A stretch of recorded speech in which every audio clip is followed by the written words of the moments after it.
Bueno, muy buenas tardes a todos y a todas las que se encuentran el día y la tarde de hoy presencialmente, pero también conectados desde el canal de YouTube del Grupo de Ecología Política y Justicia Hídrica. Es un gusto para nosotros y para nosotras, todo el equipo del grupo, tenerlos y tenerlas a hoy en esta conversa que va a ser la tercera ya del ciclo de encuentros de saberes que para esta oportunidad, para este semestre, lo hemos denominado Ecología Política del Estado.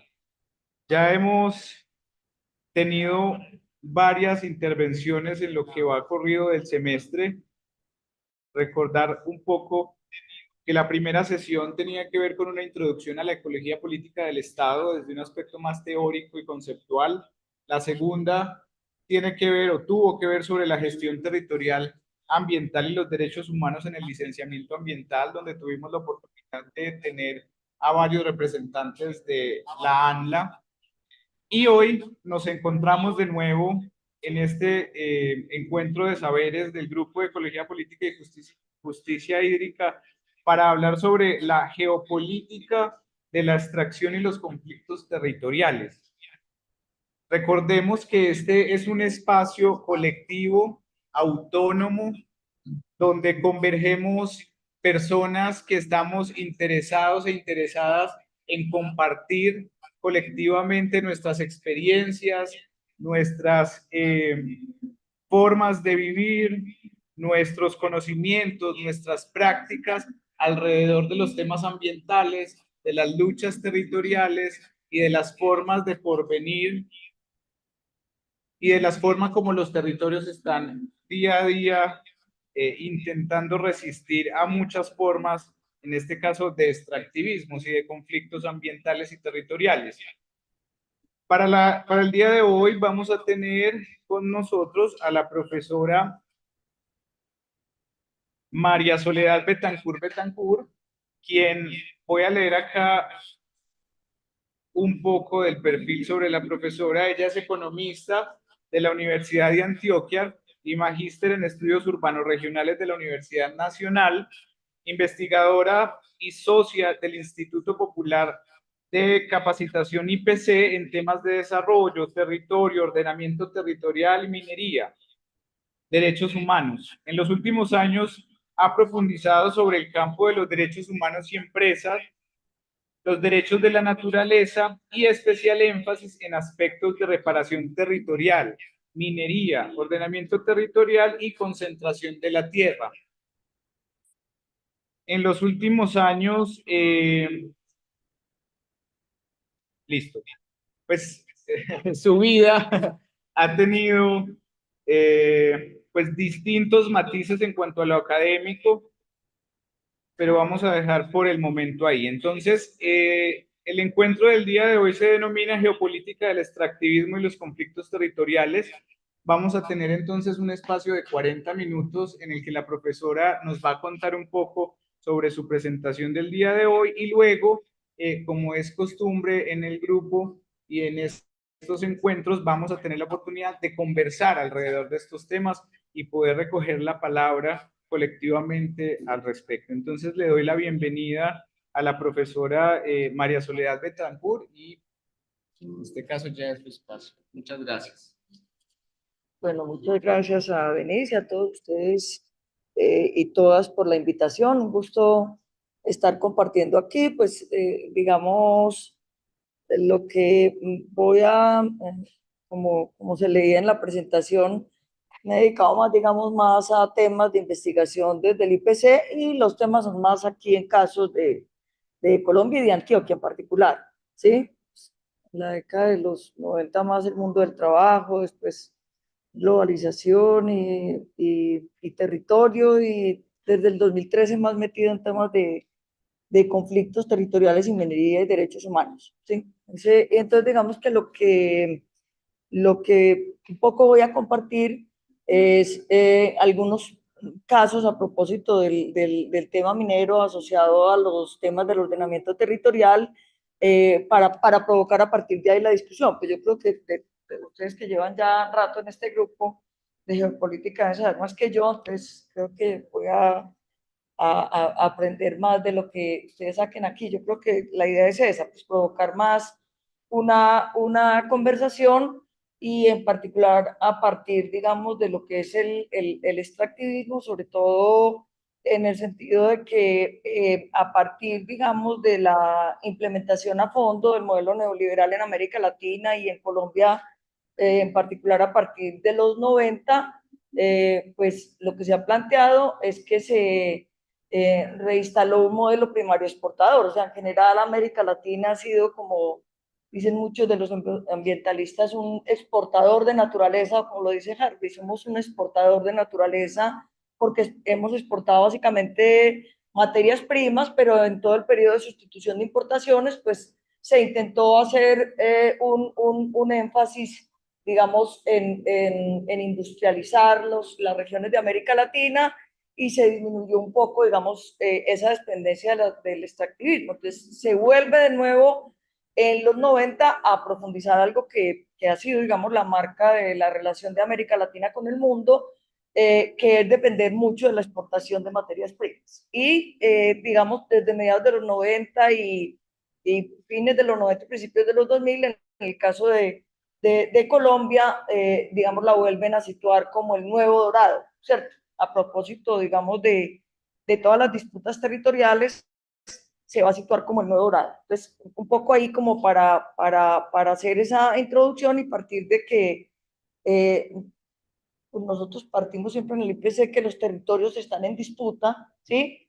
Los territorios están en disputa y la lógica del capital están en disputa porque en los territorios pues hay unos actores tradicionales, defensores del medio ambiente o productores locales que entran a ser expulsados por las grandes empresas cuando penetran el territorio. Por eso vamos a ver cómo partimos de un planteamiento, digamos, que ha desarrollado Harvey.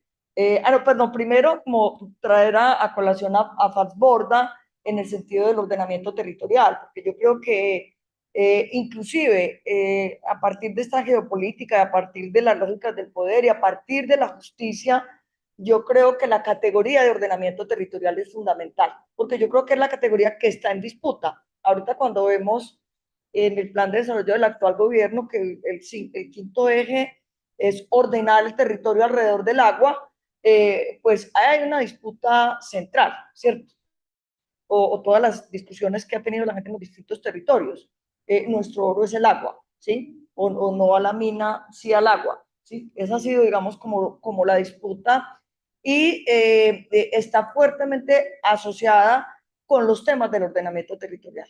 Entonces, yo creo que esa categoría, inclusive pues a nivel global, siempre nos hablan de un nuevo orden mundial que es hoy lo que está en disputa con todas estas guerras de Ucrania, Rusia o las guerras del Medio Oriente o América Latina, que históricamente ha sido un territorio en disputa y eso, digamos, ha marcado su devenir en estos tiempos. Entonces, dejarles, digamos, en primera instancia, que siempre las discusiones sobre el ordenamiento territorial son, como dice Farborda, un tema de poder. Y como dice él, no se trataba solo de rediseñar líneas de separación y reagrupación territorial. La base estaba en el desarrollo de la autonomía regional, el control ciudadano del poder y una amplia inclusión y participación popular de las decisiones. Entonces se dice que este tema del ordenamiento territorial es la gran deuda de la Constitución del 91, que fue, digamos, muy revolucionaria en su capítulo de ordenamiento territorial, planteó la configuración de provincias y planteó el reordenamiento de regiones, sobre todo a partir de la cultura, como lo planteaba Falborda en su momento. Falborda fue inclusive el presidente de esa comisión de ordenamiento territorial por más de 20 años. Presentaron 22 proyectos de ley orgánica de ordenamiento territorial, todos se hundieron porque es que hay una disputa, digamos, de poderes y de clanes locales muy fuertes que no quieren, digamos, soltar lo que representa ese poder. Digamos, ahí ocurrió una cosa porque plantearon un ordenamiento territorial, pero dejaron la figura de los departamentos como figura que se quedó como atravesada ahí en el camino, entonces entre el poder que no dejó instalar un proyecto de ordenamiento territorial, pues después en 2011 sale una ley orgánica de ordenamiento territorial, pero en mi concepto pues nada que ver con los planteamientos constitucionales con este enfoque que planteaba Salvador. Entonces, creo que es un primer eje que les quiero plantear para la conversación, el eje del ordenamiento territorial, el tema de la justicia y el tema del poder. Sí, creo que están ahí asociados en el planteamiento. En segunda instancia, lo que ya les decía de Harvey, cierto, la acumulación de capital siempre ha sido inherente a la lógica de la expansión del capital. El capital sin una expansión geográfica no existiría. Entonces, por eso siempre va a entrar, como decía Marx, con su categoría de acumulación originaria en colisión con el productor del territorio, la categoría, digamos, de acumulación originaria a partir también de esta mirada general, la retratada de David Harvey como acumulación por disposición, que imagino que es una categoría que han trabajado mucho ustedes a propósito de estos temas de la justicia ambiental, que es la acumulación por disposición. Obviamente cuando el capital tiene la pulsión para avanzar sobre los territorios, pues tiene que desposeer a quienes están sobre el territorio.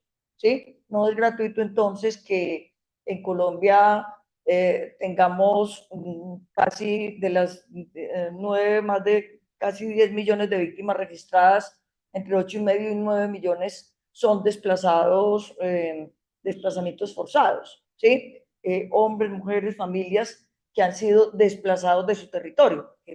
Llega el capital de distintas maneras y en una sociedad como la colombiana, marcada por la violencia, pues los poderes de los grupos insurgentes, guerrillas o de paramilitares o de los intereses de diversos grupos armados, siempre están, digamos, sobre los territorios. Entonces, yo creo que ese concepto que, digamos, lo lleva Harvey sobre todo al concepto de que en los momentos de crisis y reestructuración capitalista, la expansión territorial se convierte en una solución espacial a la crisis. ¿Sí? Ellos han acumulado, uno con los distintos informes de Oxfam, se puede dar cuenta, digamos, de los grandes niveles de acumulación de capital.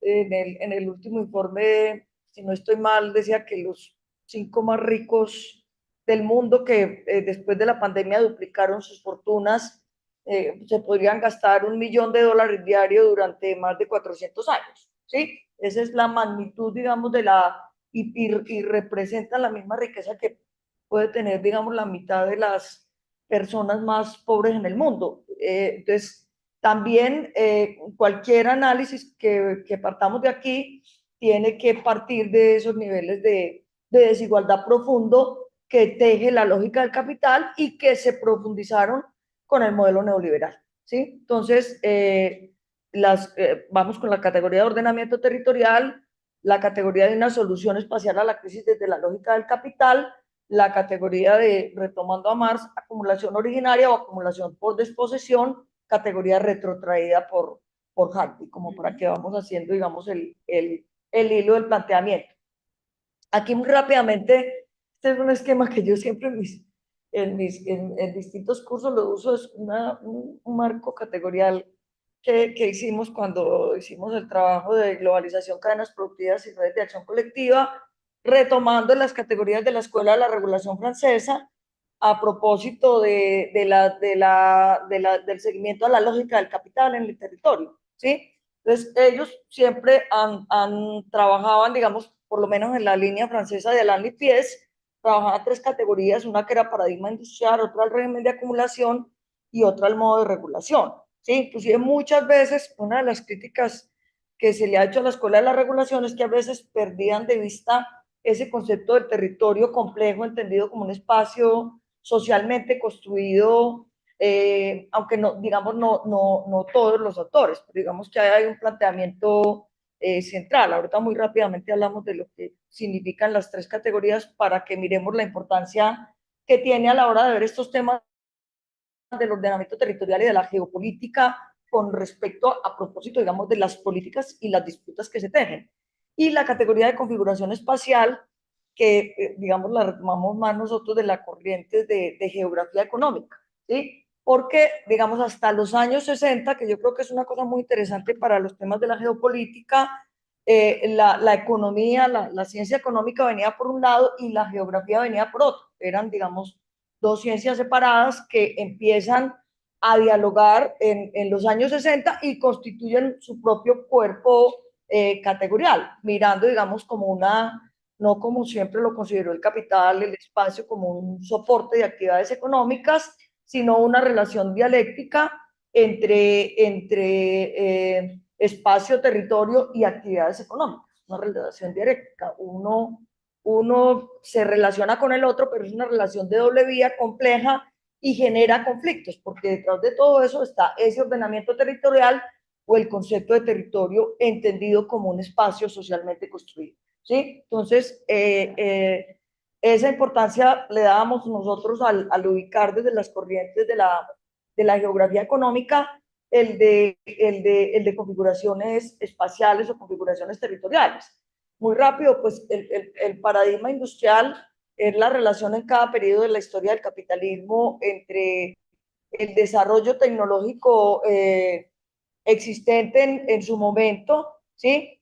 Los artesanos todavía en la primera revolución, en la primera revolución industrial, la máquina herramienta en la segunda, la electromecánica en el Fordismo, la microelectrónica en el postfordismo, y hoy estamos con todo el tema, digamos, de lo que va a significar la cuántica, digamos, como la tecnología que va a ser, digamos, el referente más o menos ya muy instalándose a partir del 2030, pero que ya tiene avances pues en los países de poder que están desarrollando, digamos, estos temas tecnológicos. Entonces, esa relación entre desarrollo tecnológico, trabajadores y organización del proceso productivo siempre da condiciones de mayor o menor equidad. Uno es el mundo del trabajo en los países nórdicos, en Suecia, y lo que se llama el capitalismo social, o se ha llamado, aunque ya todo eso está en crisis también, todo este siglo XXI ha marcado rupturas también en esos territorios que, que habían sido de tradición del Estado benefactor, pues para América Latina ha sido un modelo que se ha basado más en la sobreexplotación del trabajo, de alguna manera, como a propósito del dato que da la OCDE, que de los países, a partir de que Colombia empieza a ser parte de la OCDE, son interesantes las mediciones. Pues siempre se discutió, ¿para qué vamos a ser parte de la OCDE? Sí, pero es interesante ver cómo nos comparamos con esos países de ingresos medios, y se mostraba que en Colombia es el país de las jornadas de trabajo más largas, pero el más improductivo, ¿sí? Entonces, la paradoja de una lógica del capital basada más en prácticas neotayloristas que lo que buscan es la expansión del trabajo, la hiperexplotación del trabajo y la reducción de los salarios para sostener las ganancias en el régimen de acumulación. ¿Sí? Entonces, ese paradigma industrial es una cosa muy sencilla. Es el imaginario que teníamos de los trabajadores de Coltejer, pues los viejitos, como yo. sobre una banda de montaje semiautomática. Inclusive ahí yo creo que es interesante mirar para la segunda revolución industrial, que se llama, a propósito de que se llama Fordismo, hablamos de un paradigma industrial y el producto tipo de ese periodo era el automóvil, ¿sí? Y entonces, claro, las ciudades y la inversión en la infraestructura. Y, y cuál es la contracara de eso que se llamó desarrollo y de ese territorio. Los países del Congo en el África y la Amazonía aquí, produciendo caucho y todas las disputas del caucho. Ahí tenemos dos territorios, o sea, la Ford produciendo sus automóviles y las comunidades indígenas siendo explotadas, asesinadas y expulsadas de sus territorios en el Congo y en América Latina, en la Amazonía. Yo creo que siempre, digamos, la idea de esta construcción territorial siempre es ver las distintas caras del territorio. Hay regiones, como diría Ricardo Méndez, regiones ganadoras y regiones perdedoras, desde la lógica de la economía, pero eso lo podemos extender, digamos, a todas las dimensiones complejas que trae el tema de la justicia ambiental, de la justicia territorial, de los derechos al agua. Entonces, como por ir mostrando que cuando miramos lo de modelo, todo eso está conectado, ¿sí? Todo eso está conectado. Entonces, obviamente, el régimen de acumulación, si en el periodo del Fordismo fue el automóvil y los electrodomésticos con la aplicación a la tecnología de la electricidad, en el periodo del posfordismo fue todo el tema de la microelectrónica, las redes. Bueno, ya vamos en la 5G y ya hoy yo no hablar sino de inteligencia artificial, ya uno se pierde pues ya los viejitos que fuimos más de pues nos estábamos formando en la época del Fordismo, ya digamos nos queda enredado entender eso de la inteligencia artificial, pero digamos siempre recuerden que cuando uno mira el ranking de los grandes ricos, mira el ranking de esas empresas que van siendo prototipo de esas lógicas de acumulación en cada periodo, ¿sí?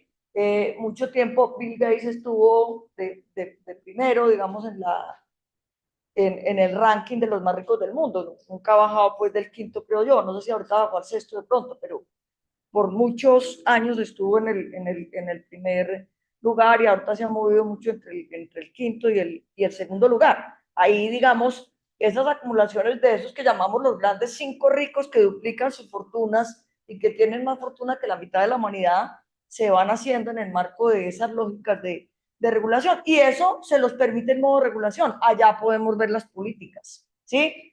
Hay una justicia ambiental, digamos, desde la geopolítica y cuando en la lógica que están ustedes asociando eso al Estado, cuando se habla, por ejemplo, de empresas de derechos humanos, no es solo empresas de derechos humanos, porque digamos, cuando se habla de los temas de empresas de derechos humanos, estamos hablando del poder que adquirieron las grandes empresas en el periodo de la globalización, porque las grandes fusiones, una de las últimas, por ejemplo, ha sido la de Monsanto con la Bayer, que se volvió un gran monstruo de los pesticidas y de las semillas y tienen, digamos, un gran control de toda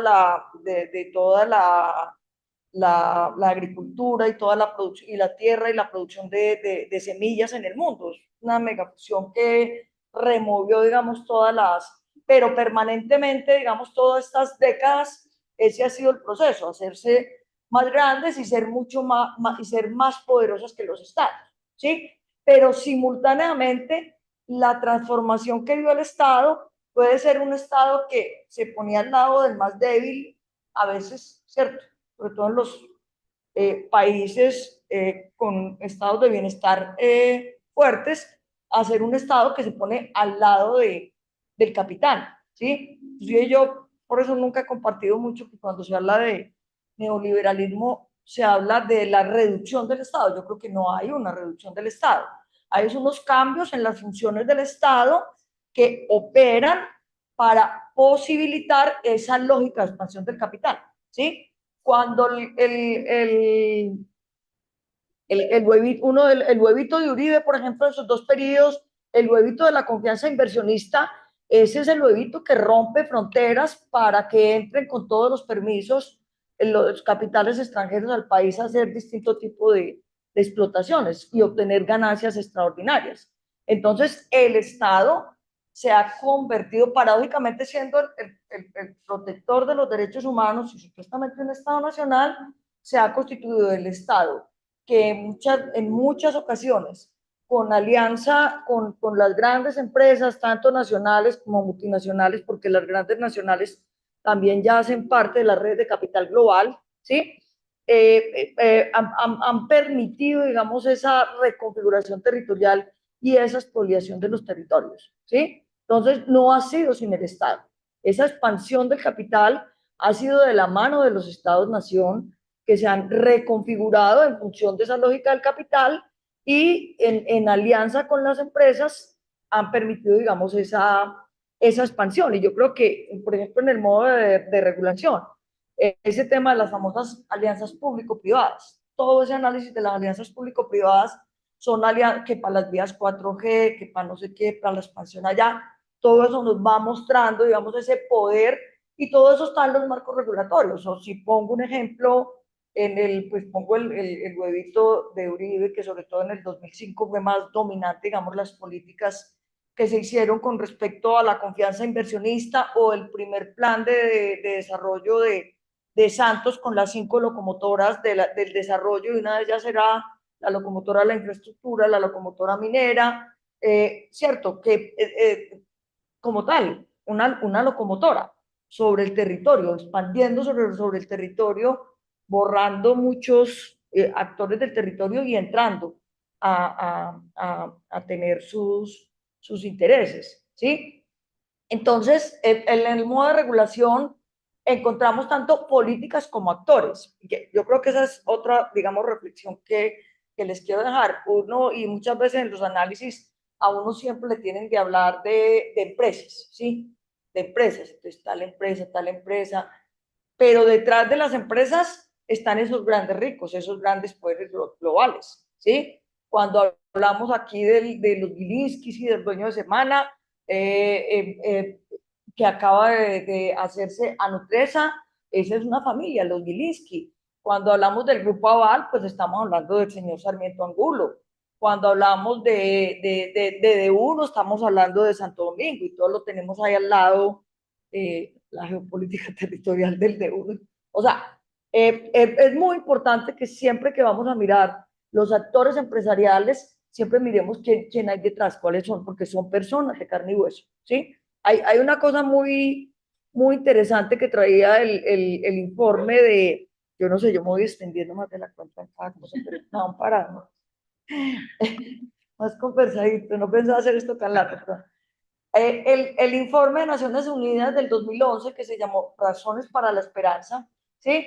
Y que planteó que la Tierra estaba al centro del conflicto, y recuerden que, digamos, todo eso fue un antecedente junto con la ley 1448 de víctimas y restitución de tierras, fueron como los antecedentes de la negociación con las FARC, inclusive la gran disputa que hubo cuando la ley 1448 y donde se hizo pues algún nivel de rompimiento entre Santos y Uribe, fue por eso, porque en la ley 1448 se decía que en el país había conflicto armado. Solo reconocer eso, si no se hubiera reconocido eso, no se podía negociar con la FARC. Había que reconocer que había conflicto armado para reconocer al contrario, reconocer al otro, ¿sí? Y había que reconocer también que no solo habían víctimas de las FARC, sino que habían víctimas de paramilitares y víctimas del Estado, ¿sí? Eso fueron rupturas, inclusive a propósito de víctimas del Estado.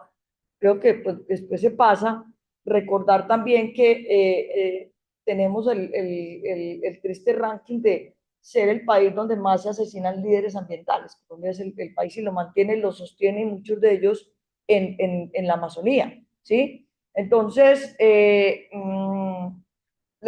pero iba, si ven que yo me voy yendo, punto caneta, punto, iba con lo del informe de Naciones Unidas, es porque hay una cosa una frase que es una frase chiquita que cabe en un renglón, pero me parece que es muy pedorosa. Dice que uno de los problemas que tiene Colombia es que hay mucho mercado en el Estado y muy poco Estado en el mercado.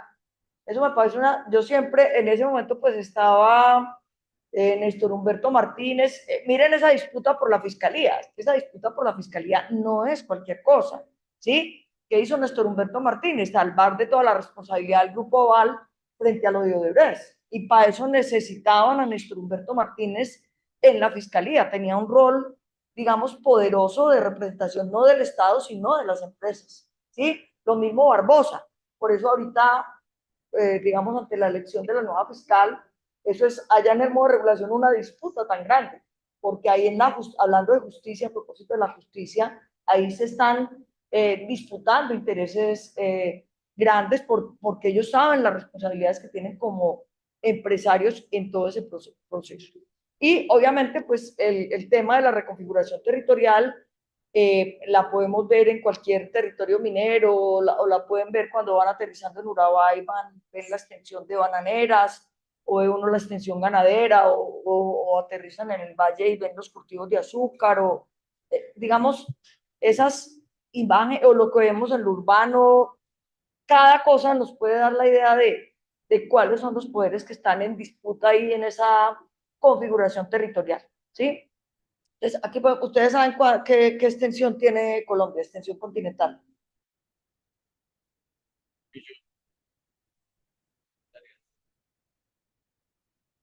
1.114.200 como 30 y pico hectáreas, ¿sí?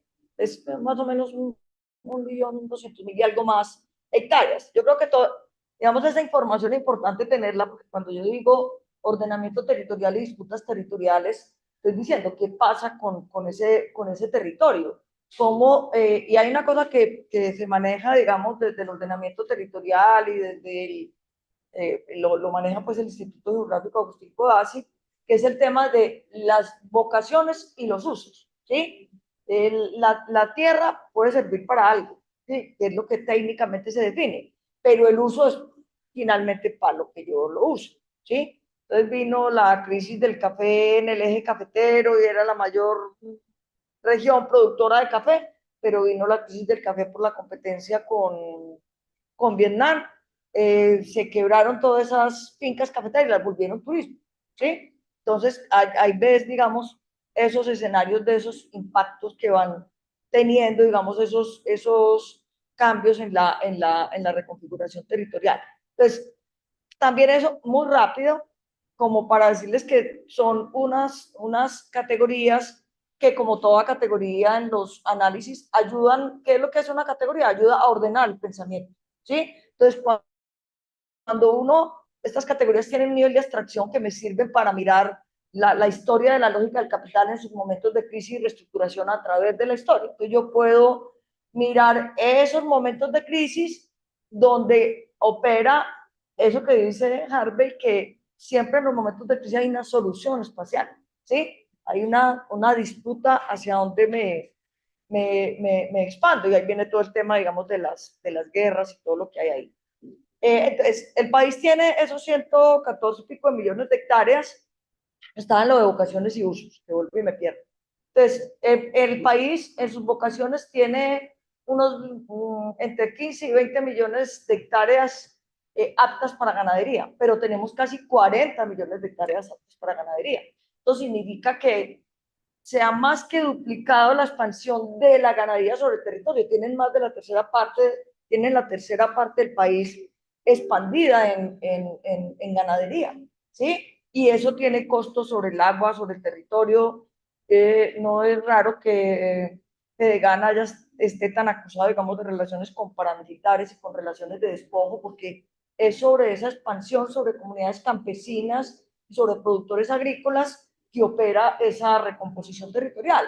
En el lado contrario está la producción de alimentos, que tendríamos también unas 20 millones de hectáreas, pero ya el censo, aquí solo se han hecho 3 censos horarios, 1960, 1970, y por mucha presión se hizo el de 2014, que ya mostraba, digamos, más o menos alrededor de unas entre 7 y 8 millones dedicadas a agricultura, pero podríamos tener un potencial de 20 o 22 millones de hectáreas, ¿sí? Y lo otro es en qué tipo de agricultura, porque el crecimiento que tuvo de las casi 5 millones de hectáreas que tenía antes de 2014 han sido cultivos de lo que llaman tardío rendimiento, palma de aceite, caucho, digamos que tienen todo que ver con el conflicto, con daños ambientales, con la expulsión de la gente del territorio, ¿sí? Entonces, el tema, digamos, es otro, y ese tema también aparece bien dibujado en el informe de Razones para la Esperanza, que es uno de los conflictos territoriales entre vocaciones y usos. Están completamente invertidos y eso tiene impactos sociales, impactos en la desigualdad, impactos armados en este país, impactos armados no, procesos armados que han impactado a través de los cuales esa disputa se ha tejido. Entonces también yo creo que en el grupo es interesante que uno vaya teniendo, a veces uno no le para muchas bolas a los datos, pero esos datos empiezan a decir muchas cosas, a decir muchas cosas del conflicto, a mostrarnos ese mapa de las disputas territoriales. Entonces también un poco que esas cositas a veces uno nunca las ve y cuando las ve ya se le quedan y las mantiene en esquemita y son muy útiles pedagógicamente cuando uno habla con la gente, cuando va a un territorio, cuando compara esas realidades y esas relaciones. Bueno, me voy a meter ya, ¿cuánto llevo? Sí. Listo, entonces vamos a poner aquí como algunos ejemplos en el caso de Colombia de cómo operan esas disputas, en particular cómo operaron en la política minera. Digamos, de que antes del 2000, el país inclusive tenía una empresa estatal minera que ahorita la está intentando revivir de nuevo el gobierno actual. Habían menos de 500 títulos mineros, perdón, de 500.000 hectáreas en títulos mineros, ¿sí? Que copaban el territorio. Realmente habían dos o tres, sobre todo en el oro, habían como dos grandes empresas aquí, las de carbón sí existían, pero muchas eran estatales, no eran empresas multinacionales, como el caso del Cerrejón en La Guajira, ¿sí? Pero, digamos, lo que hace el Código Minero del 2001 es superponer sobre esa realidad de pocos títulos mineros, de un país que no estaba tan dedicado a la minería y donde habían un montón de pequeños productores informales, además de las empresas en el territorio. ¿Quién les compraba el oro? El oro, la producción se las compraba el Estado a través del Banco de la República o a través de la empresa minera del Estado. O sea, había entre esos productores informales eran reconocidos por el Estado a través de la compra de su producto en los territorios, ¿sí? Entonces, digamos que en ese análisis vamos a hacer abstracción un poco de los daños ambientales. No es que, digamos, la minería informal no genere daños ambientales, toda la minería genera daños ambientales, pero digamos para mirar cómo fue ese ordenamiento territorial. Todas las características del Código Minero del 2001 lo que llevan es a superponer eso que hacían antes pequeños mineros, a expandir toda la política minera. Llegamos a tener casi 6 millones de hectáreas en el 2011, 2012 de títulos mineros entregados, y llegó a estar solicitado el 65% del territorio nacional en títulos mineros, ¿sí? Mostrar esos mapas, que inclusive lo hizo en su momento la Contraloría General de la República con un equipo de investigadores, pues son muchos de los que están hoy en el gobierno, en el ANLA o en la Agencia Nacional de Minería Pardo, por ejemplo.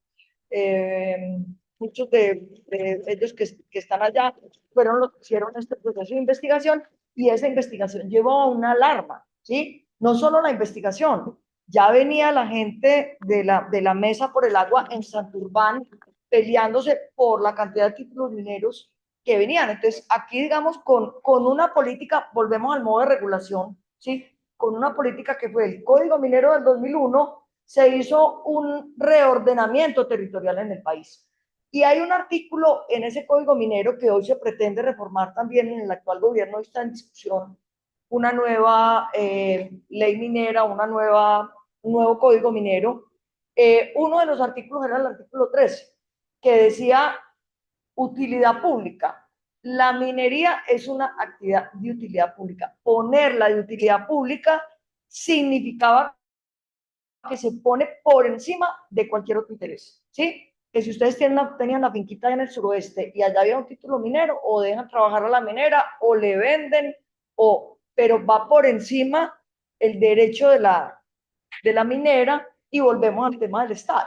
Volvemos al tema del Estado, que lo voy conectando por lo que ustedes están en ese tema. ¿Qué dice la Constitución? La Constitución dice que el subsuelo es del Estado. Sí, inclusive por eso, antes del 2000, antes de que se fuera tejiendo toda esa imposición de las características del modelo neoliberal, por eso había esas empresas estatales mineras, por eso el Banco de la República era el que compraba el oro, y habían las empresas que compraban pues los otros productos y demás, pero todo estaba, digamos, muy, muy, muy regulado, no solo regulado, sino controlado por el Estado y con empresas propias del Estado.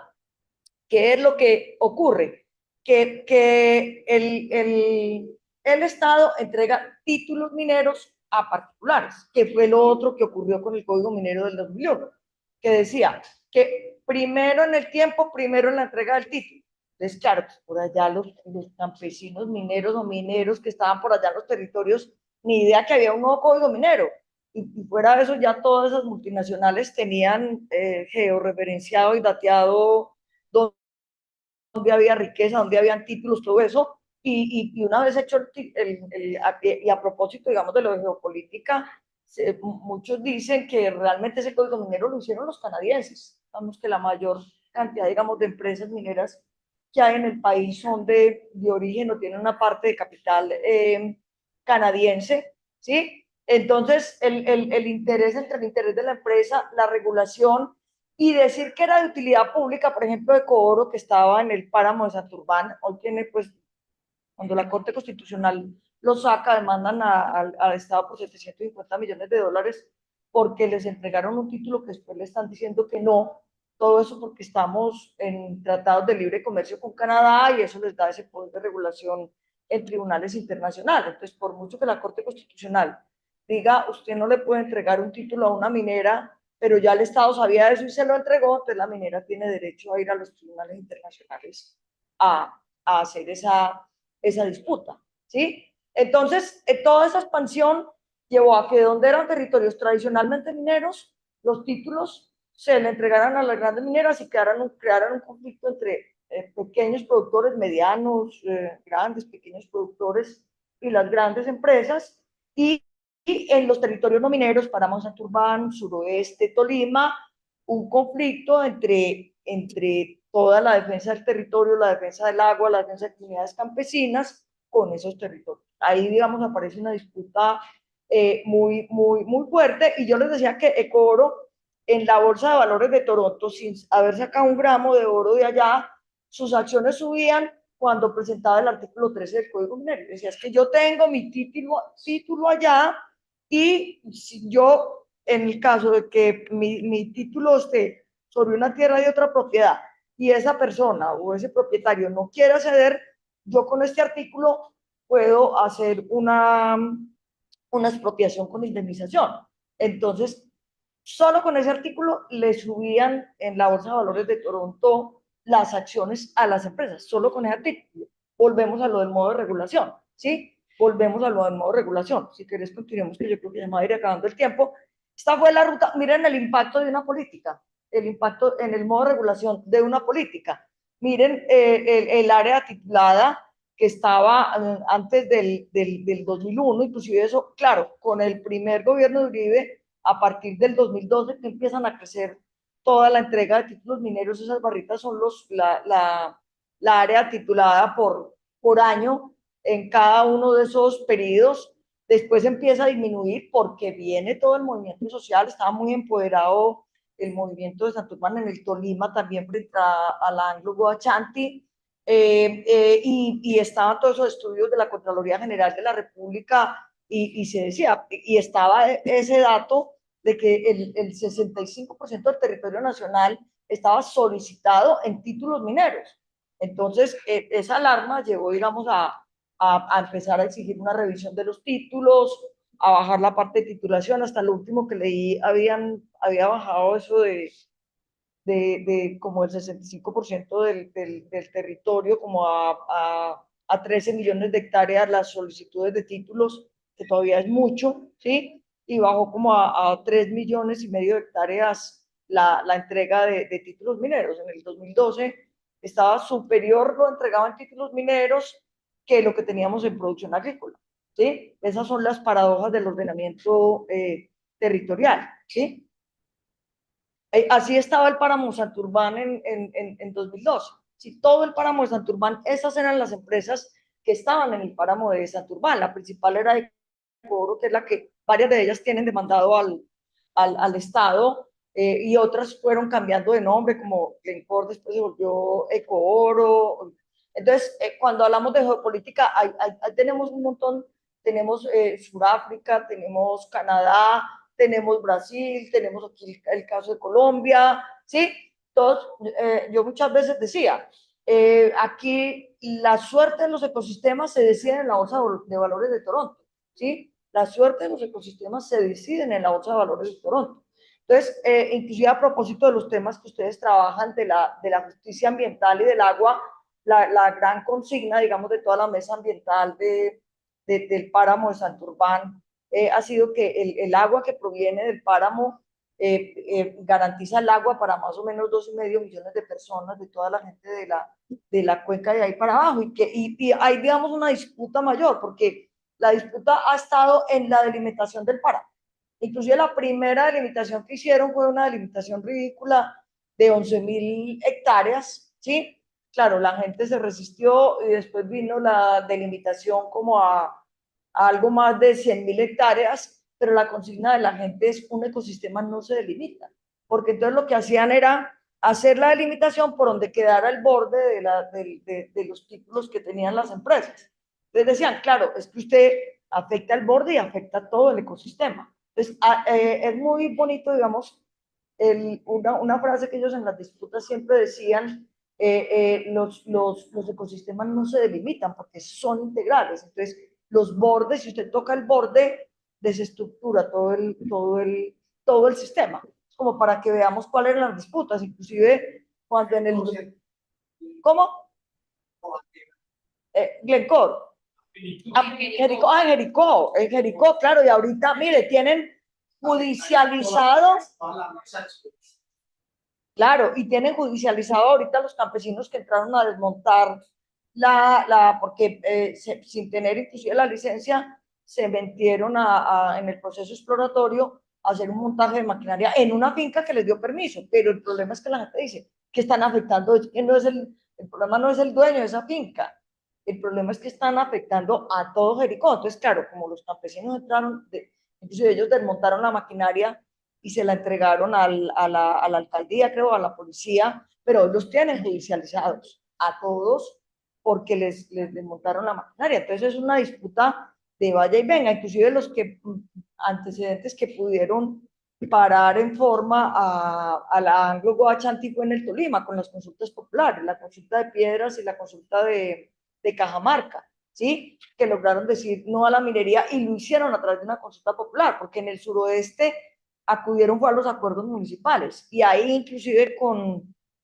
decisiones que tomó después la Corte Constitucional aquí, yo no me acuerdo que es el Tribunal Superior de Antioquia, bueno, los que saben de derecho son los que saben eso, porque en el 2012 hicieron acuerdos para frenar la gran minería, les dijeron que no, que el ordenamiento territorial era de resorte nacional, no les valieron eso, cuando la Corte falló a favor de ellos, volvieron, hicieron los acuerdos municipales, pero volvió aquí el Tribunal de Antioquia, que no sé cómo se llama, por donde tienen que pasar esos acuerdos municipales, no se los ha dejado operar. Entonces ahí tenemos una disputa, digamos, gigante frente a ese territorio. Entonces es el Tolima y eso. Entonces ahí tenemos esa gran disputa. Pero ahorita que Glencore, ustedes saben de quién, hablando de geopolítica, de quién es Glencore, que es la dueña del Cerrejón en La Guajira. Inclusive en el 2022 le compró las acciones a las otras dos empresas, que era una francesa e inglesa, le compró todas las acciones. ¿Saben de quién es Glencore? Pues de qué país, propietaria de qué país. Es de Suiza, ¿sí? Y también es bueno saber que el 70% del oro que se funde en el mundo se funde en las fundidoras de Suiza, ¿sí? Hablando de esas rutas de la geopolítica. El 70% del oro que se funde en el mundo se funde en las fundidoras suizas. Tiene rutas, muchas veces va por Estados Unidos, pero mucho del que llega a Estados Unidos, o sea, Estados Unidos y Suiza son los mayores. Muchos pasan por Inglaterra, pero finalmente casi todas las grandes fundidoras terminan por rutas diferentes que hacen, van a Suiza, ¿sí? Entonces, cuando miramos esa geopolítica en los territorios, vemos ese poder allá.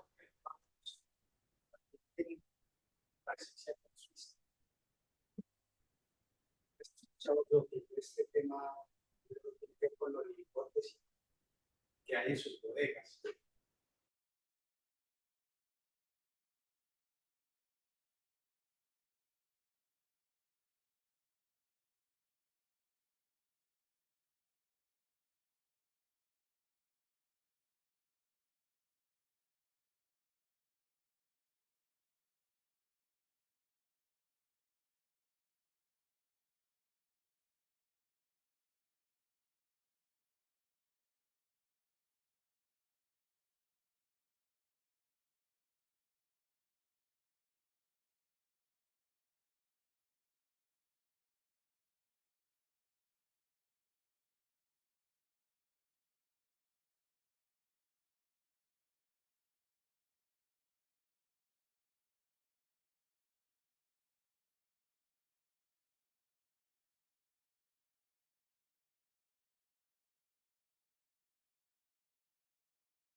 empresa cuya sede está en Suiza, ¿sí?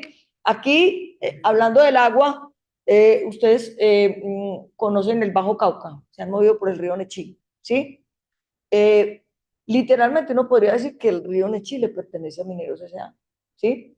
Ahorita le acabaron de vender a una empresa nueva porque ellos mantienen haciendo negocios de todo orden, pero lo que ven abajo es el río Nechí, esta parte de acá es también mucha minería informal que explota sobre el río, pero Mineros S.A. tiene ahí un título de 37.000 hectáreas, ¿sí? Eso es la sumatoria de, inclusive es una cosa, cuando se habla de lo de colonial, esto es un ejemplo extremo, porque aquí habían 52 cédulas reales que venían de la corona, 29 eran esas, que habían sobre el río Nechí. Esos eran 29 títulos mineros que el Código Minero los volvió reconocimientos de propiedad privada.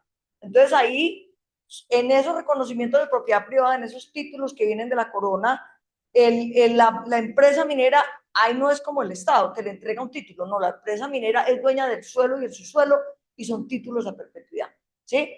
Entonces, nosotros hemos seguido pues mucho este caso, se han hecho mucha investigación, ahorita vamos avanzando también en la parte jurídica, se ha estado presentando el caso en Suiza también porque parte del oro que vende Mineros S.A.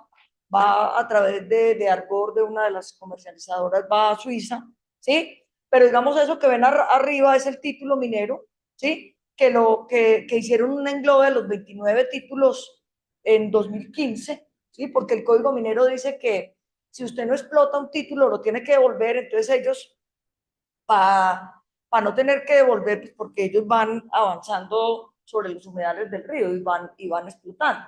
Entonces, para que eso se les volviera un solo título y así trabajan en un puntico, digan que es todo el título, hicieron en englobe, inclusive un englobe ilegal que no podrían haber hecho, digamos, ahí, es donde está también todo ese papel del Estado en ese fortalecimiento. Y Mineros se ha hecho su riqueza expandiéndose sobre el río y sobre todos los humedales del río Nechí. Y desde el 2012 se volvió una multinacional con títulos en Nicaragua y en los últimos 2 años compró en Argentina, en Perú y en Chile títulos mineros. Hoy es una multilatina y esa riqueza que le ha permitido su expansión ha salido toda del río Nechí, de un río que recorre 4 de los municipios del Bajo Cauca, en una de las regiones más conflictivas y con mayores niveles de pobreza del país de Antioquia. ¿Sí? Entonces, como para que miremos eso, yo creo, yo termino ya con, sí, cerrando con este otro ejemplo, ajá. Bueno, ahí, no, devolvete yo rápidamente digo, mire lo que hizo Mineros S.A., desvió el río Nechí, antes del 2000 y dejó a uno de los corregimientos, a Puerto Claver, lo dejó sin río, lo dejó aislado completamente. Eso nunca se le ha cobrado, es un desvío completo del río Nechí. Esta foto es reciente del 2019, allá están las dragas operando sobre los humedales. Ellos dicen que ahí no hacen ningún daño ambiental. El Mineros se gana los premios ambientales de Corantioquia, de la ONU, de medio mundo, ¿sí?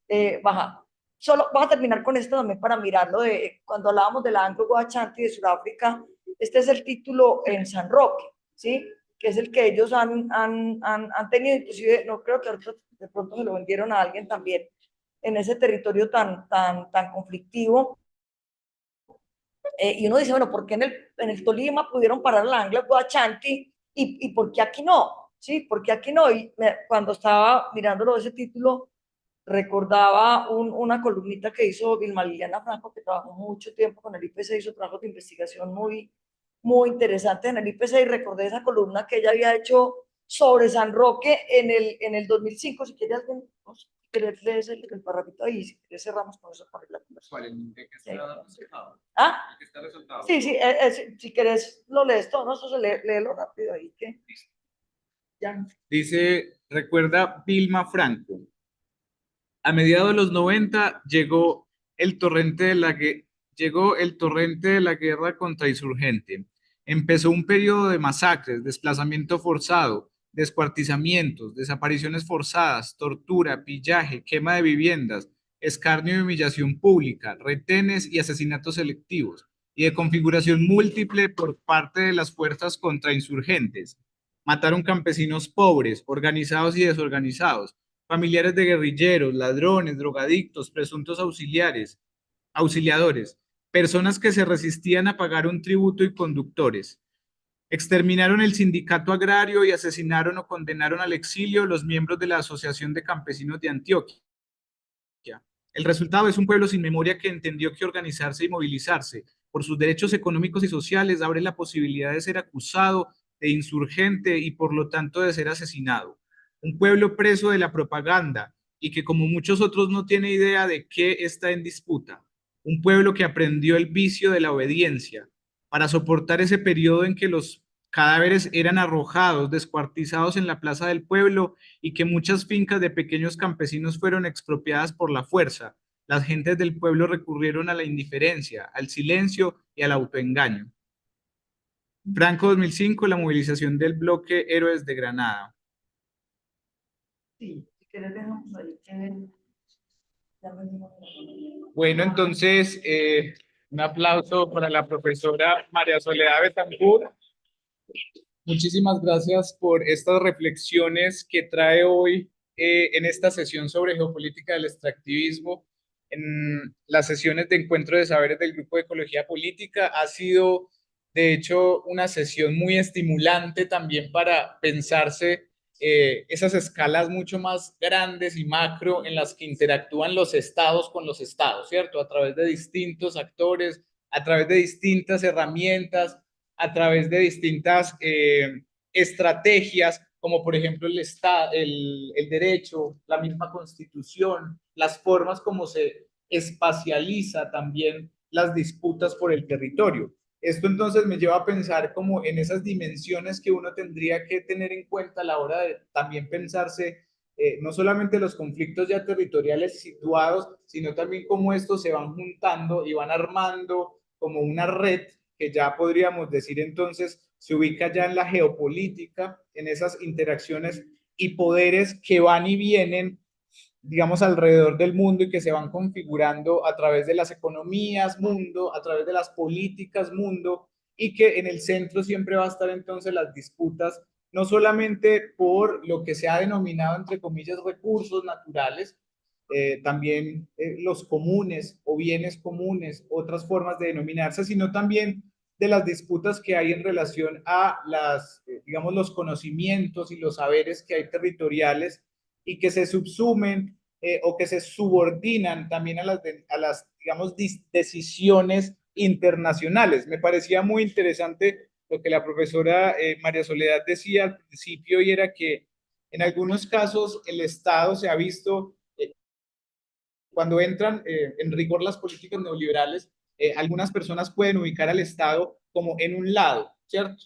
Que ha, si se quiere, reducido su fuerza, ha reducido su poder y ha reducido también un poco, digamos, su actuar, ¿cierto? Y deja de lado o deja al lado, digamos, las posibilidades de control que hay del Estado. Pero lo que nos está diciendo también la profesora es qué pena, habría que mirar un poco eso de cómo el Estado no está al margen, sino que ha producido y ha generado y promovido también esa reorganización del territorio, que es como lo que hoy tuvimos en el centro, un poco la discusión socioespacial también del tema de la geopolítica. Entonces, este ya es un segundo momento de este encuentro de saberes en donde todos podemos empezar a preguntar, podemos dar nuestras opiniones, pero siempre desde el respeto, ¿cierto? Desde el respeto por el otro, por la diferencia, pero además el respeto al tiempo, ¿cierto? Que utilizamos en este momento para discutir y para imaginar y tejer también colectivamente. Entonces, la palabra está en ustedes, los que están aquí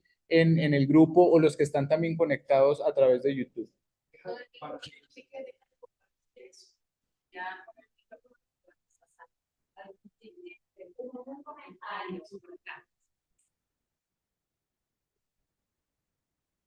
Bueno, realmente no es una pregunta, es como un comentario, porque cuando hacías la relación del consumo de agua en La Guajira por persona y luego uno ve la cantidad de extracciones, ¿cierto?, que hay en la misma zona, luego vamos a otro departamento, no sé, el Amazonas quizás, pasan por la misma situación y a manera particular en la isla de San Andrés sucede lo mismo, eh, pero más enfocado en el tema del turismo, ¿cierto?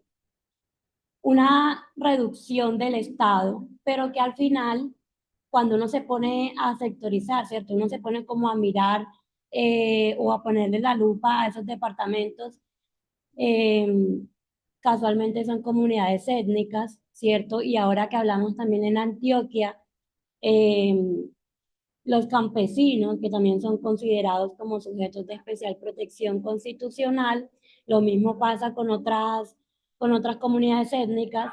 Entonces yo me preguntaba si realmente, o sea, al existir todo este panorama internacional y todos estos derechos humanos internacionales y poniéndole en una balanza con el extractivismo que hay en estas zonas, si realmente esos derechos humanos, si existen y si existen para quién, ¿cierto? Si realmente desde el Estado somos considerados sujetos de especial protección o eh, prima, digamos, el derecho privado, ¿cierto? Y el derecho eh, al libre mercado que llaman. Entonces es más como un comentario. Vamos a hacer una ronda de preguntas por acá. Muchas gracias. Mi nombre es Miguel Ángel Ardila, soy geógrafo, estudiante de maestría en Derecho aquí en la Universidad de Antioquia. Destaco, precisamente siempre sacan nuevas normativas de avance en pro de la extracción de recursos, complemento con la formación de la ANLA, Agencia Nacional de Licencias Ambientales, el decreto que sacó en pandemia, el 1232 de 2020, que es el que habla que ningún plan de ordenamiento se puede oponer a proyectos de interés público. Ya pues ahí está el debate del interés público es respecto al Estado o respecto a la nación. Bueno, ahí está el debate. Exacto, los fines. Y también, no solamente en la minería, sino también en los hidrocarburos. Efectivamente, sobre todo el piedemonte amazónico, porque hicimos un trabajo de investigación sobre las zonas que le otorgaron a la Emerald Energy Company, que tiene sede pues, en Londres, sobre todo el sector de la Oceanía al norte de San Vicente del Caguán, en el sector de los pozos. Los nuevos polígonos que se adjudicaron son exactamente los mismos frentes de avance de la deforestación, que efectivamente, supuestamente, pues bueno, respeta las zonas de los polígonos de los parques nacionales, pero obviamente un parque nacional no funciona como un polígono aislado, sino que tiene también una zona eh, de transición y que obedece también como a todo un corredor. Entonces, sobre esas zonas que se otorgaron los polígonos de exploración de hidrocarburos en donde ha avanzado la deforestación. Comúnmente en los medios siempre se ha tratado como si fuera culpa de la ganadería extensiva, pero realmente, si bien existe una cultura como tal ganadera allá, pero la deforestación es tan masiva que es con maquinaria amarilla, que no es la cultura del hacha campesina, sino que ya es otra gente. Es otra gente que viene, que tiene grandes capitales y que son los que están prácticamente parcelando toda esa zona de contingencia del piedemonte amazónico. Entonces quería como destacar eso, que también en tema de hidrocarburos también. Esta es una realidad y está pasando en este momento.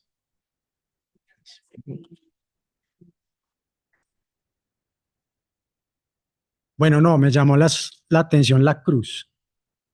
La cruz que hiciste, la, la cruz conceptual, el diagrama.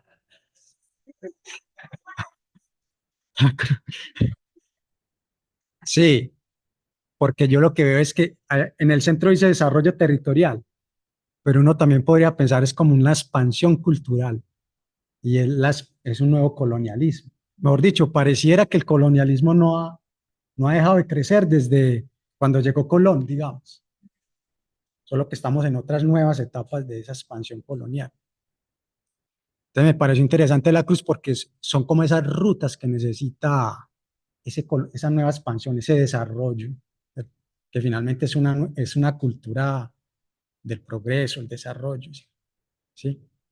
Que desde ese pasado pues vuelve otra vez y no para, sino que es un ciclo eterno. Bueno, y que uno podría decir, siendo ese el tema, la expansión, uno diría, pues como están diciendo ahora los de la ecología política, es una crítica a esa cultura. Es lo que en este momento podría ser una herramienta un poco, o al menos un poco de desnaturalizar ese desarrollo territorial. Eso es lo primero. Lo segundo que me llamó la atención es el tema de cuando la profe habla de la minería como en el 2001 como un interés público, pero debajo de eso hay un interés privado. O yo no sé qué ha pasado o qué pasa en el país. Bueno, no, hay una línea muy delgada, o mejor dicho, lo público y lo privado no es tan separado, sino que eso está ahí mezclado, ¿cierto? Mm, lo segundo y lo tercero, esta última diapositiva con el tema de San Roque, que es más bien como un terreno abonado. ¿Por qué no se dio en el Tolima y por qué se dio acá? Ese tema también de la expansión de los grupos. Bueno, hubo un proceso ahí de violencia, pero también hubo como un terreno abonado ahí para que Gramalote creara unas raíces, ¿cierto? Y ahí también está el tema cultural, ¿cierto? Casi que un adoctrinamiento ahí prácticamente, me imagino, de las políticas locales. Bueno, necesitamos que esto aquí quede bien, necesitamos el desarrollo, ¿cierto? Necesitamos esto, hubo violencia, hubo todo. Entonces se crearon las condiciones también para que la empresa minera, ¿cierto? Se le abrieran las puertas para que entrara ahí. Claro, va a entrar el desarrollo, no va a haber más violencia, ta, ta, ta. Entonces me llamó la atención como esos tres elementos de la, no sé quién más, como para generar discusiones que...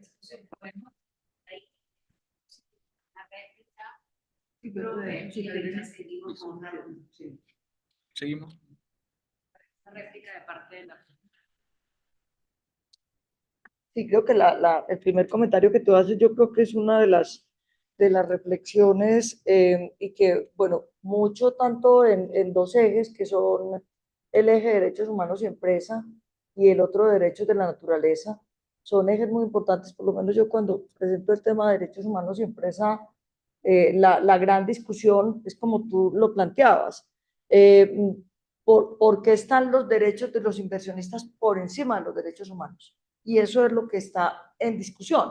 Y a pesar de que Naciones Unidas ha venido trabajando sobre el tema, especialmente desde en el 2011, aprobó los principios rectores de empresa y derechos humanos, eso se concibe con un ámbito de voluntariedad, ¿sí? Vamos a pues, inclusive aparece la contradicción.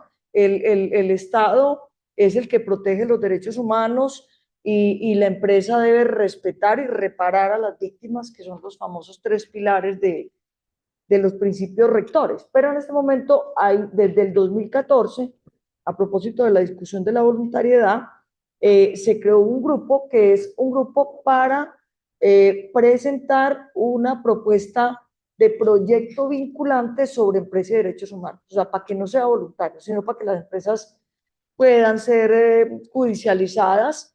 En 2014 cada año se reúnen en octubre, siempre encuentran que los grandes países poderosos y las grandes empresas se atraviesan para que se llegue, digamos, a un consenso de que se constituya en un acuerdo vinculante que se vuelva así como la Carta del 48, como los procesos después de derechos humanos que se han planteado que se desarrollen. Entonces, digamos que cuando aparece el tema de empresa y derechos humanos, aparece frente a ese análisis.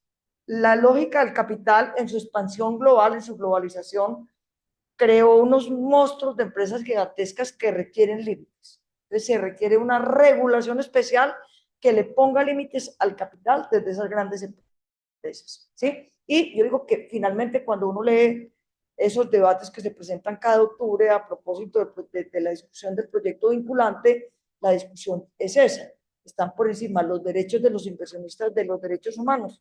Esa es la gran discusión. Y yo creo que desde inicios del 2000 y sobre todo desde el 2008, sobre todo aquí en el caso de América Latina, con la constitución de Bolivia y de Ecuador, aparecen los derechos de la naturaleza. Yo creo que hasta ante esta gran expansión del capital, como dice Harvey, de mercantilización de la naturaleza, se erige un debate que es complejo, que es el de los derechos de la naturaleza. O sea, no somos los únicos en el mundo, ¿sí? Digamos, es lo que se llama, que yo creo que es la otra reflexión que viene desde el punto de vista epistemológico, que es romper el paradigma con que nos hemos formado, que es un paradigma antropocéntrico. O sea, el ser humano domina la naturaleza, ¿sí? Además con todas las contradicciones que tenemos los seres humanos de todos los debates y disputas, pero digamos, en la lógica antropocéntrica, nosotros dominamos la naturaleza. La berraquera paisa, tumbando monte, todos los imaginarios sobre la Amazonía, todo lo que queramos mirar. Y es el reconocimiento de que somos uno más dentro de otros seres vivos, ¿sí? Los derechos de la madre tierra, como lo han reivindicado las comunidades indígenas, los derechos de los animales.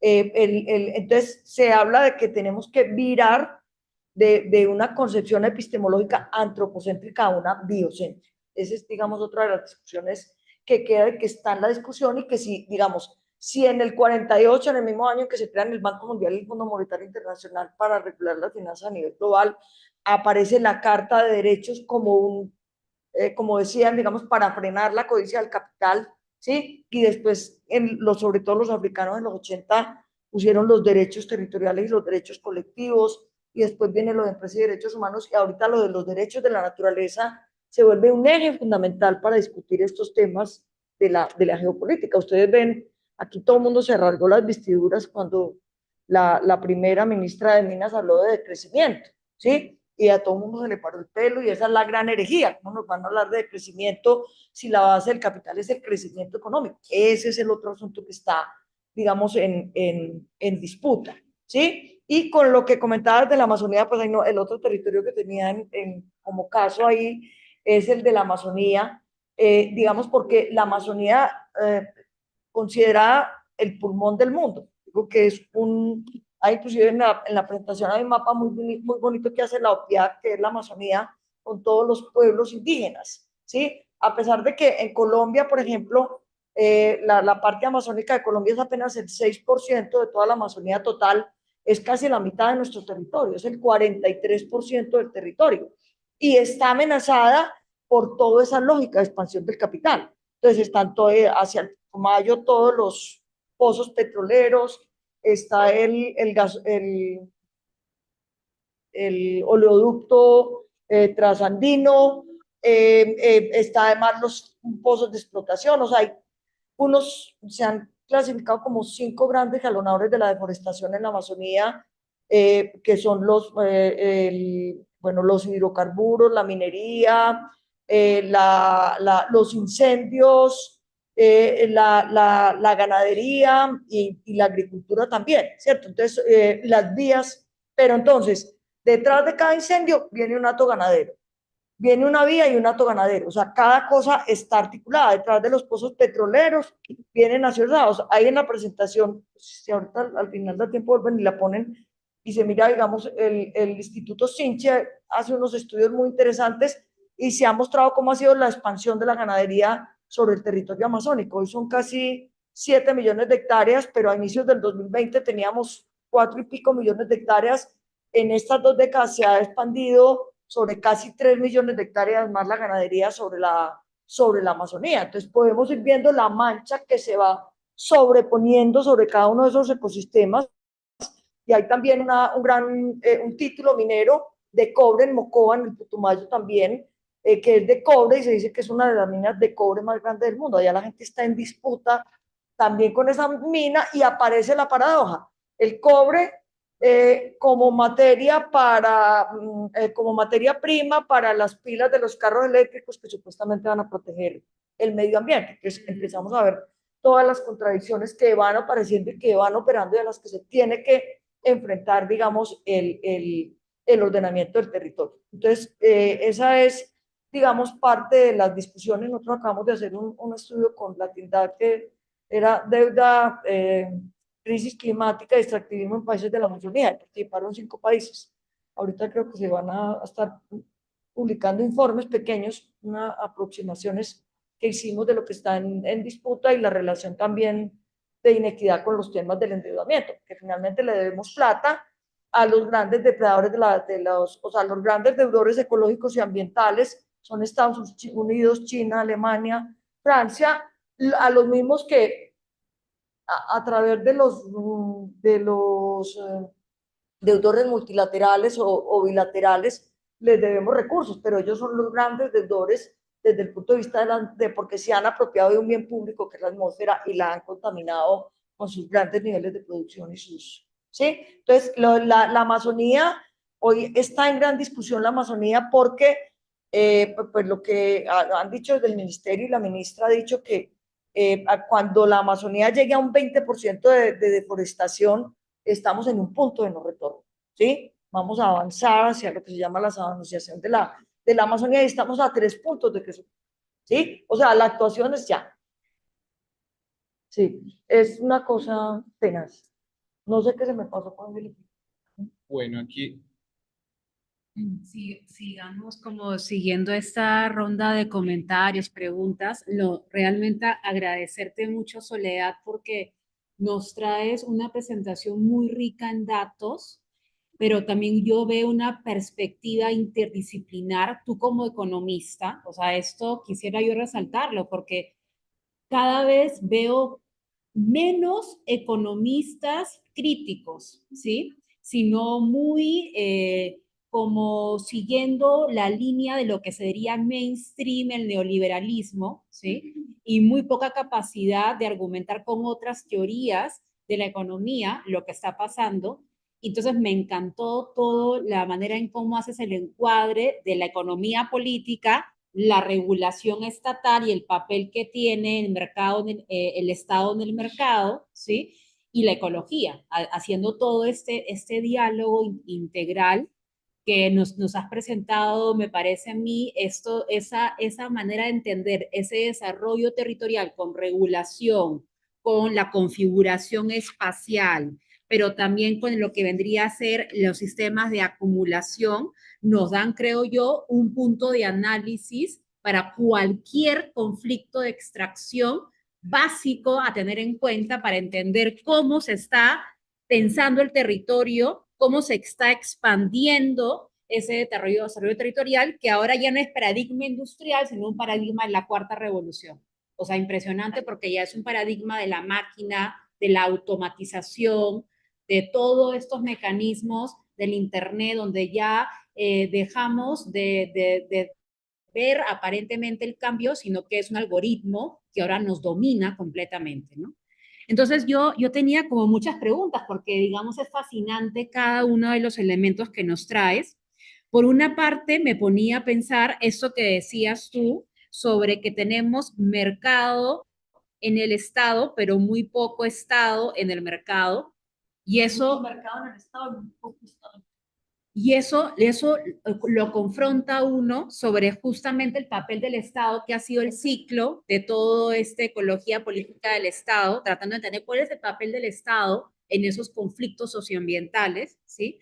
Y mencionabas inclusive el tema de la alianza público-privada. Ahí me generó un montón de inquietudes, porque ahí se abre toda una ventana para estudiar qué son las alianzas público-privadas, cómo entenderlas, esto realmente tiene alguna posibilidad de presentarse como dentro de una configuración de desarrollo más sustentable o efectivamente están dominadas por esta ideología del mercado neoliberal. O sea, hay como muchas preguntas que salen sobre eso. Otro asunto que quisiera mencionar, que no tienes que responder a todo porque son como comentarios que uno lo pone a pensar todo lo que nos has compartido, es la cadena de producción geopolítica. ¿Cuánto realmente somos capaces como investigadoras e investigadores de entender esta cadena de producción desde el momento que se extrae, a dónde va, cuáles son los circuitos del mercado, quiénes lo compran, cómo se transforma, cómo se industrializa, quiénes son los clientes, toda esta cadena como una etnografía multisituada, ¿sí? Y el tema de la bolsa de valores. Yo digo, ¿cuántas investigaciones estamos haciendo sobre lo que está pasando en la bolsa? Tú has mencionado mucho la bolsa de valores de Toronto, que es la minera, pero yo me ponía a pensar también la bolsa de valores del agua, que ahora que ya el agua es un commodity en estas bolsas. ¿Cuántos estamos haciendo investigaciones dentro de las bolsas, entendiendo la dinámica? Inclusive implica saber inglés, poder tener la posibilidad de ir a estos espacios en Estados Unidos, en Canadá, no sé en qué ciudades del mundo, pero digamos, hay toda una dimensión que nos abre hasta de la necesidad de hacer unas investigaciones internacionales, transnacionales, conectadas, inclusive de trabajar con equipos que están en Suiza, uno desde acá en Colombia, pero también equipos que están allá, que son suizos, que también están haciendo investigación crítica para entender esas formas en cómo se está trabajando las relaciones de poder y la economía global. Y un tercer punto que tenía que ver con el tema de la violencia, pensaba mucho en la tierra arrasada, un concepto que se ha trabajado mucho en Centroamérica, tierra arrasada como un fenómeno donde los ejércitos quemaban absolutamente todas las tierras de los campesinos y de esa manera creaban una situación donde ya era imposible reproducir la vida, donde ahí ya venía el monocultivo, del monocultivo la tierra ya es imposible de arar, entonces es mucho más fácil para que venga la minería y así se van convirtiendo esas zonas de sacrificio, estos lugares que ya no sirven para vivir, que se han dejado completamente devastados, ¿no? Entonces pensaba mucho en cómo se crean esas condiciones, inclusive cuando hablabas tú que la ganadería ha crecido tanto en el territorio colombiano, pero por ejemplo la agricultura no. O si ha crecido la agricultura, ha sido monocultivo. Entonces vemos cómo se está haciendo un encuadre en ese desarrollo territorial, cómo se está proyectando hacia unos ciertos intereses y ciertas maneras de configurar este espacio que llamamos Colombia, ¿no?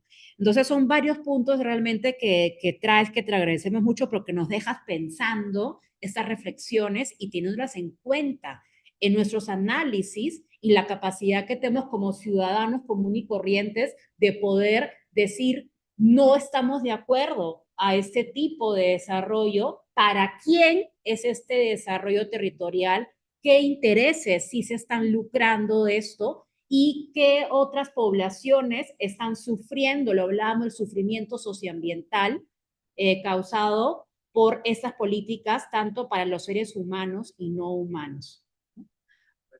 ¿Algún otro comentario? Sí.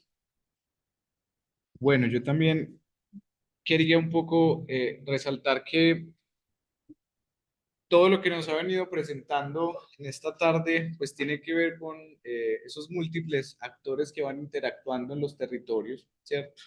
En los espacios, en el Estado además, con el Estado también, pero a través del tiempo, ¿cierto? Y esto cómo se va generando o va generando como una bola de nieve, ¿cierto? Que va arrasando los territorios, que va produciendo efectos, daños, etcétera, pero que también tiene que ver con los distintos lugares, ¿cierto? Y cómo se van conectando y alrededor de las escalas, ¿cierto? Del extractivismo, desde lo más básico, ¿cierto? Es decir, lo local hasta ya las decisiones internacionales. Esto me lleva necesariamente a pensar, como lo ha hecho muchos investigadores e investigadoras, en relación a la definición de los marcos también, por ejemplo, de lo que se entiende como justicia, ¿sí? Y es un poco desestabilizar ya la idea de que la justicia tiene que ver con la línea territorial, solamente el marco del territorio, en este caso, por ejemplo, del Estado colombiano. cuando hay muchos movimientos, por ejemplo, transnacionales, ¿sí? O intercontinentales que están reclamando también estas formas de lucha, de resistencia y de justicia. Y esto me lleva entonces a la pregunta de si lo que hemos venido entendiendo un poco es la geopolítica del extractivismo, cómo esto nos muestra también, si se quiere, como otra cara, y es la geoecopolítica de la resistencia, ¿sí? Cómo esto también me está mostrando un poco cómo se está conectando todo el mundo en relación pues todo lo que trae el extractivismo en los territorios, en este caso el colombiano, ¿cierto? Pero también el latinoamericano, pero también el europeo, pero también el africano, el asiático. Entonces, ¿esto cómo también nos puede hablar de esa geoecopolítica de la resistencia? Esa sería como la pregunta. ¿Alguien más? Listo. Sí, que yo le agregaría que sí, muchas de esas críticas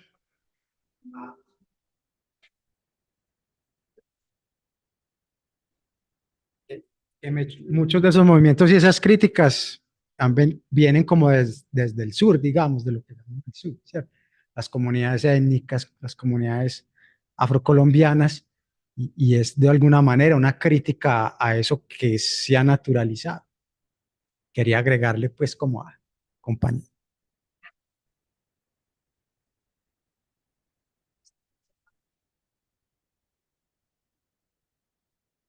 Sí, voy a empezar con eso último que dijiste, lo de la geopolítica de la resistencia. Yo creo que eso es fundamental, porque uno siempre que echa estos temas, no, todo eso es muy desesperanzador. No, es que yo por eso digo, hay que partir de que esos territorios están en disputa y que hay que entender el territorio como un espacio socialmente construido y que hay que entender esa disputa de capital como la expansión, digamos, y en cada caso ve uno como cada espacio tiene esa lógica territorial.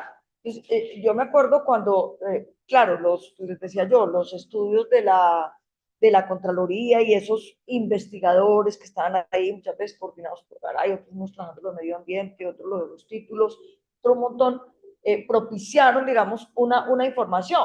Pero es que habían movimientos, yo creo que no tendría pues la idea, pero a mí me parece que en ese ambiental la gente del movimiento por la defensa del agua en el páramo de Santurbán fue clave. Ustedes ven cómo estaba ese páramo con hasta hoy ellos han ido logrando sacar cada una de esas empresas y las estrategias que les han metido son muchas, inclusive ahorita que se fue de Coro, recuerden que le entregaron ese título a Minesa, entonces aparecen los Emiratos Árabes allí, porque Minesa es una empresa de los Emiratos Árabes y le vendieron los canadienses, le vendieron el título a los Emiratos Árabes. Entonces, ese negocio no tiene ninguna regulación, el subsuelo es del Estado, pero como el título tenía de Coro, cogen y se lo venden a los Emiratos Árabes, y ahí entonces los Emiratos Árabes no lograron tener, porque la gente siguió resistiendo, o sea, ha existido una sostenibilidad en la resistencia en la gente del páramo de Santurbán, que yo creo que es una ruta muy, muy interesante, porque, o sea, por lo menos hasta el momento llevan ya 5 lustros dándole a la pelea y han ido descabezando cada empresa, ¿sí? La última, digamos, ha sido Minesa, pero mire cómo son los juegos. Entonces Minesa le vendió, no me acuerdo cómo se llama, a una canadiense, el título, otra vez a una canadiense, yo no sé si con participación de Emiratos Árabes también. Ellos saben que ahí está el recurso, que con ese recurso pueden jugar en las bolsas de valores y que hasta que encuentren un estado que les pueda quebrar el asunto y poder entrar el título y tener la licencia ambiental, así como está la Anglo Goa Champion en Jericó, ¿sí? Esperando a ver cuándo ceden los poderes y logran meter de alguna manera el sacar el proyecto adelante. Entonces, digamos, muchas, o sea, ese mapa de ordenamiento territorial que se veía en el 2011-2012 con el 65% del territorio nacional entregado en títulos mineros, no varió solo por buena voluntad del Estado, ¿no? Ha existido resistencia y existía un componente del Estado que también el Estado hay que ver los diversos. Una cosa es la parte de la justicia, otra cosa es la del Ejecutivo, La Corte Constitucional hasta hace unos 4 o 5 años jugó un papel muy importante. Estuvo inclusive frente a todas las multinacionales, entonces la Corte Constitucional le restituyó los títulos, por ejemplo, en Marmato, ¿sí? A los mineros que se le había tomado la Gran Colombia Gold, ¿sí? Entonces la Corte dijo, no, es que ellos son mineros ancestrales y le restituyó sus títulos. Ahí también tiene la Gran Colombia Gold demandado al Estado por otros 750 millones de dólares. Allá en el Amazonas, en Baupés, una empresa que se llama Cosigo, canadiense, 3 días después de haber declarado el Apaporis Parque Nacional, sabiendo los del Ministerio de Minas y Energía que ya era parque, le entregaron el título a Cosigo. Cosigo tiene demandado al Estado, porque todo el mundo dice, no, eso no es, pero simbólicamente tiene mucho significado, la cifra no cae en una calculadora.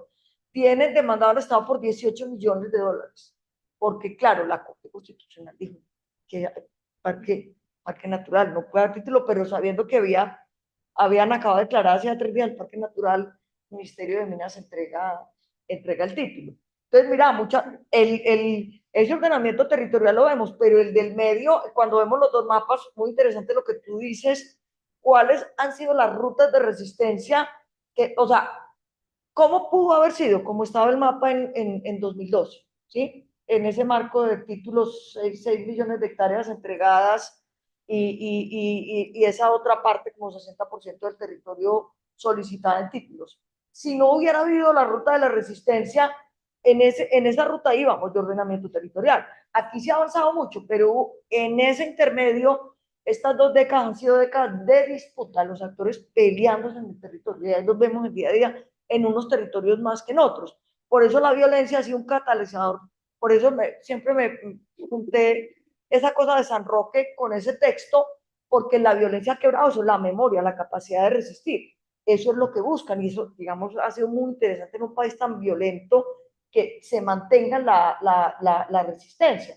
Inclusive en lo que tú mencionabas, que yo por eso voy, digamos, a lo epistemológico, pero realmente el debate es con el tema del pensamiento único. Si algo triunfó y le ha permitido ese triunfo al modelo neoliberal, es instalar el pensamiento único. Es que inclusive gente joven que ve uno muy crítica, pues que viene de pensamiento crítico, pero en la argumentación, toda la academia, por ejemplo, en las facultades de economía se acabó la economía política y nos volvimos facultades de econometría, ¿sí? Facultades de econometría, midiendo unas cosas econométricas. Yo me acuerdo, yo estudié en los 80 economía y ya nos decían, estaba empezando toda esa ruptura y ya nos decían, Marx ha muerto.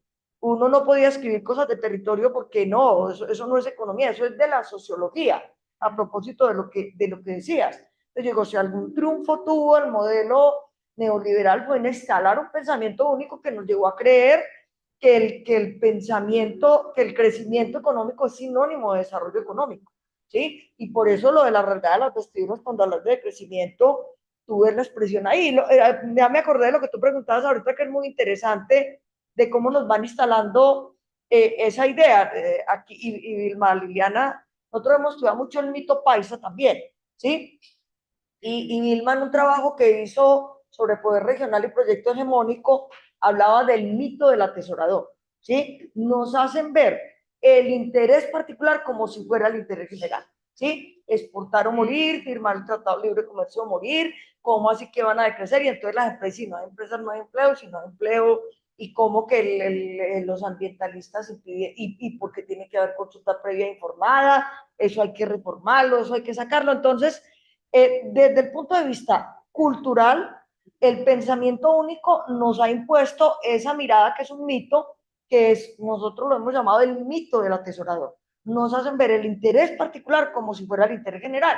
Por eso todo el mundo, hasta los más llevados, marchaban el 21 de abril, fuera Petro, asesina Petro, porque digamos, ese imaginario, lo estoy diciendo más allá no me estoy metiendo con las críticas, sino de lo que se mueve ahí en el discurso, que no es una interlocución entre yo no comparto la reforma, porque no, es que nos dijeron eso es, y hasta yo me acuerdo aquí cuando no, que esto está muy bien, que porque las vías y la finca, Uno a cualquiera le pregunta, no, no, es que mire que podemos ir por las carreteras, usted tiene carro, no tiene carro, usted tiene finca, no tiene finca.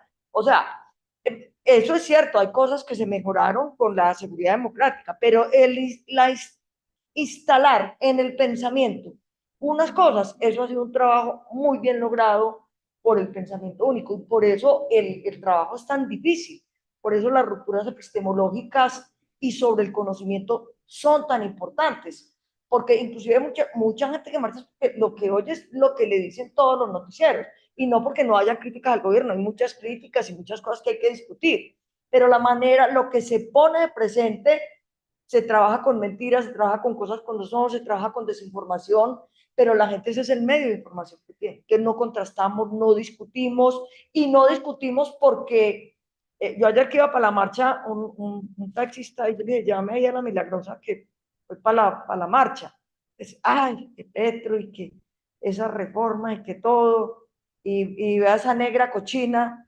Entonces le dije yo, mire, con todo respeto, usted puede ser uribista, lo que sea, pensar lo que quiera, creer que este país es para los empresas, todo, yo se lo respeto todo.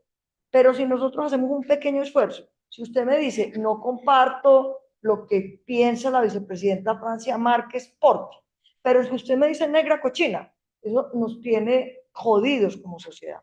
O sea, si no entendemos que hay un pensamiento distinto, que yo te puedo argumentar y que yo no te tengo que eliminar, porque son mi contrario que el otro que en esta sociedad el conflicto ganó. Aquí no, el modo de regulación, el miedo ha sido un gran regulador. El miedo ha sido el gran regulador. No, no vaya porque, no esté porque. El miedo ha sido un gran regulador, digamos, de todas las políticas. Y la eliminación del contrario, el concepto de enemigo interno. En toda esta geopolítica, la mirada del enemigo interno, ¿cómo despojaron a la gente? Ah, esos son guerrilleros. Asesinen los que son guerrilleros, a los campesinos guerrilleros, la gente guerrilleros. Entonces, ese concepto en la doctrina del enemigo interno es algo que también ha jugado con la instalación del miedo y con esa regulación que nos pone como sociedad a pensar así, que si alguien está al frente mío que es uribista es mi enemigo, que si alguien aquí está que por allí que cree en las políticas de Petro es su enemigo, entonces lo tengo que eliminar, lo tengo que matar. Es una cosa, por eso yo digo, en lo epistemológico y el proyecto cultural. Sin proyecto cultural no vamos a avanzar en eso. Son cosas de una complejidad bárbara. Bueno, muchas gracias para María Soledad. Un aplauso, creo que es merecido. Yo cerraría entonces con una reflexión final, ¿sí? Y es que el tema de la geopolítica del extractivismo y las conflictividades territoriales nos muestra distintas dimensiones que debemos empezar a abrazar, a entender y a promover desde las distintas ecologías políticas que se hacen desde los territorios, desde los movimientos, desde las organizaciones, desde la academia o las academias, desde las instituciones. Pero quiero recoger un poco el tema de la geopolítica, no solamente como lo hemos visto hoy acá, es un fenómeno que pasa, ¿cierto? Una cosa que está pasando alrededor del mundo, se mueve en el tiempo, en los espacios, las disputas, sino que también son o puede servirnos como una herramienta teórica y conceptual para pensar, ¿cierto? Lo que está pasando, pero a la vez es una herramienta metodológica, ¿sí? Que necesitamos empezar a incorporar dentro de estas ecologías políticas que se piensan al Estado, ¿cierto? Ya sea el Estado como una institución, sea el Estado como una relación social, sea el Estado como una norma, sea el Estado como actores, etcétera, ¿sí? Esto es lo que nos lleva entonces a pensarnos la dinámica propia de los Estados en la actualidad, en el tiempo y en el futuro, para, por ejemplo, resistir a los extractivismos y a las conflictividades territoriales y ambientales. Yo entonces agradezco, cerrando este espacio, al equipo de comunicaciones del Instituto de Estudios Regionales, al Instituto de Estudios Regionales, a todas las personas que cayeron hoy a este espacio desde la voluntad, siempre lo hacemos desde la voluntad, cada uno de nosotras que estamos acá. Y bueno, ya para finalizar entonces, les invito para que nos volvamos a ver dentro de un mes, específicamente el jueves 6 de junio a las 4 de la tarde en este mismo lugar, donde tendremos la oportunidad de compartir sobre la banca pública y los servicios del agua, el caso de Findeter, el 6 de junio. Entonces, muchísimas gracias a todos los participantes presenciales y los que están en YouTube. Y bueno, nos veremos en una próxima ocasión. Muchas gracias. Muchas gracias.